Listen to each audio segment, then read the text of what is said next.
the Apex Court of India has stated a controversial order by the Allahabad High Court that sparked widespread outrage. Now, what they have done is they have stayed this very controversial order. Yes, the High Court had in fact ruled that acts such as grabbing a minor girl's breasts and breaking her pajama strings did not constitute an attempt to rape. Supreme Court bench comprising of Justices B.R. Gavai and A.G. Massi initiated a suo motu case after the judgment was brought to their attention by the very organisation, We the Women of India. The court expressed strong disagreement with the High Court's view, describing it as shocking and displaying total insensitivity and inhuman approach. Allahabad High Court had modified charges against two accused, Pawan and Akash, who were originally summoned under Section 376 IPC, rape, and Section 18 of the POCSO Act. Now, instead, the High Court directed that they be tried under the lesser charge of Section 354B IPC, assault with intent to disrobe, that is, along with the Sections 9 of 10 of the POCSO Act. Now, we'll take you through some of the key observations made by the Supreme Court of India on this very matter, where they have clearly said that the HC order showed total lack of sensitivity. In fact, the Solicitor General, Tushar Mehta, has also concurred with the similar views with the bench of Justices B.R. Gavai, and what we understand is that the Supreme Court's decision as well, stating that there were sufficient grounds to stay the order. The court noted that the High Court's observations were not made on the spur of the moment, but after due consideration, making that even more concerning at this point. In fact, Tushar Mehta has said that this requires the HC chief's interference and intervention because it is a rather serious matter.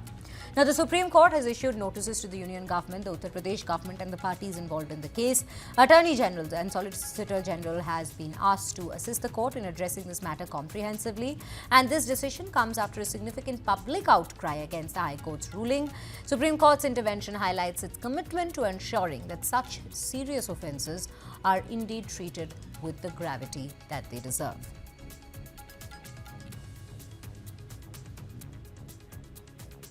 With that, we are being joined by Rekha Agarwal, advocate of the Supreme Court and women's rights activist.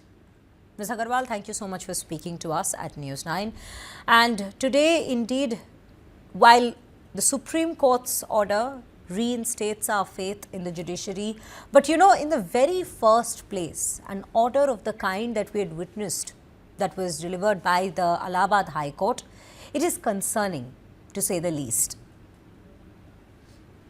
You're absolutely right. Just about, I think this came last week, this judgment by the Honorable High Court Judge of Allahabad. And I think the whole nation was totally appalled and shocked to hear, because this in layman's language, there would be no doubt as to the kind of relief that the High Court granted to the accused in this particular case. And as you rightly said, that the Attorney General has, while commenting upon the High Court order, said that it was not a on-the-spur observation of the High Court judge, while passing this judgment, because he had the entire record of the trial court before him. In fact, if I may just place on record some of the facts which make the observation of the High Court even more appalling, and letting go these criminals, I would say, and letting them go of a very lesser charge, was that these two accused persons were being tried by the Sessions Court for the charge of rape and under POCSO also. And these two people had appealed against that. These two accused people had appealed against the framing of the charge itself. So when the High Court was seized of the matter, the High Court judge has gone to the entire material, that is the inquiry that was conducted by the police at the time of filing of the charge sheet before the Sessions Court. So therefore, the High Court had sufficient material to examine before it. It was an onerous task. And having gone through that entire bunch of papers which the High Court, with the police must have filed by way of a charge sheet, I am shocked at how could the High Court judge come to such an insensitive and, I would literally say that hair-splitting decision, that where he's said that, this does not amount to, he has drawn a very difference between preparation and intent. The High Court has said, well, they may be preparing to rape the girl, the victim, but they had no intention to rape. Now, I do remember very well that last week when I was speaking on another channel and I had this material before me, that these two accused persons had groped her breasts and had also untied the pajamas, and after that pulled the victim into the culvert. Hmm. Now, if the victim had been pulled into the culvert, which is a matter of the trial court record, this is not something which is just in the air. So, therefore, when you drag a girl, and that to a girl child, under the culvert, what was your intention? Okay, very well. You had prepared for a crime, and the intention is clear when you have dragged her into the culvert. That means you are from step one, you have gone to step two. And the only thing which saved the poor child was a cries which some bystander heard and came to the rescue of the child. If the bystander had not come to at that point on hearing upon the cries of the victim, these two accused would have definitely succeeded in their intention to commit the crime of rape, and that too of a minor child. So I think that the it was high time. In fact, I was waiting for the day. In fact, as an officer of the court myself, as a lawyer, and as a citizen of India, I'm proud of the constitution, that saves us from such kind of judgment. And thank God we have got a three-tier system: the lower court, the high court, and the Supreme Court, where any judgment which is passed by any particular court can be by lower court can come under review of the high court as well as the Supreme Court.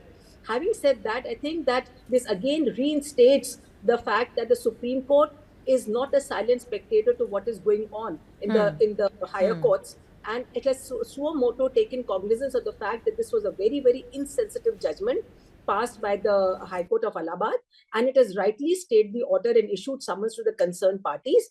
As I just pointed out, that and that such kind of insensitive judgments need to be stayed. And I'm reminded of a similar order passed about 2 years ago by the Mumbai High Court. And what was most shocking to my conscience was, being a woman, that judgment was passed by a lady judge of the High Court of Mumbai, where a POCSO accused had been granted bail only on the ground that he had groped the breasts of the girl, not from under her clothes, but from above the clothes. So, therefore, in that case, the High Court had the lady judge of the High Court of Mumbai had granted bail, and that too. Absolutely. Miss Agarwal, we are a little Yes. short on time here, so I'll start with my next question. I'll just interrupt you there. I'm extremely sorry. But you No, know, no, at a time when we are, and firstly, the fact that the Supreme Court taking this very step of staying the order at such a later stage in the case, that is what also makes it quite, that is what reinstates one's faith, because this is not the course, the legal course that usually takes. It's a little unusual that the Supreme Court stays the order at such a later stage. But yes, definitely that's a big win for us as Indian citizens. But at the same time, the messaging that was sent out by the Allahabad High Court and its verdict, at a time when we are already speaking of whether we need to review our rape laws that are already existent to make it a little more stricter, to make it more stringent, so that people out there in the society who are criminals and accused in such cases get this message that yes, the law will take its course. At such a time, we see this kind of a verdict coming in, that also needs to be reviewed. What would you say should be done in terms of a probe that might be launched maybe into what exactly went behind in announcing this very verdict by the two judges of the Allahabad High Court? Would you say that is also another path that they should consider? by the High Court or the Supreme Court? By the Supreme Court, in terms of what should their procedure be in handling, and what should they do with the two judges? How should they handle and deal the situation in terms of the judges also, who in fact ended up giving that verdict? I think that you just mentioned about the rape laws, whether they need to be reviewed. Definitely not. I do think that post Nirbhaya, whatever amendments that have been made, in the year 2013, and the definition of rape has been made so wide that any such action that has been committed by the two accused in this particular case definitely comes within the parameters of the definition of the term rape. So, as far as the review of the laws are concerned, I don't think that any such further review or further, modification of the law is required. The laws are good enough post Nirbhaya in 2013. The criminal amendment law is absolutely foolproof now, and it only needs proper application. And as far as the Supreme Court judgment today, the observation of the Honorable Supreme Court, the two judges have observed, I think that they have stayed the order. And as far as the High Court judge who passed the order is concerned, I think that the Honorable Supreme Court may possibly think of kind of giving some our judges need some workshops in gender sensitization, Right. and so they now understand that when a heinous crime of such sexual offenses is concerned, they cannot just go straight by kind of compartmentalizing the action of the accused person. The entire crime has to be seen in a great in a broader perspective. And I think that workshops or some more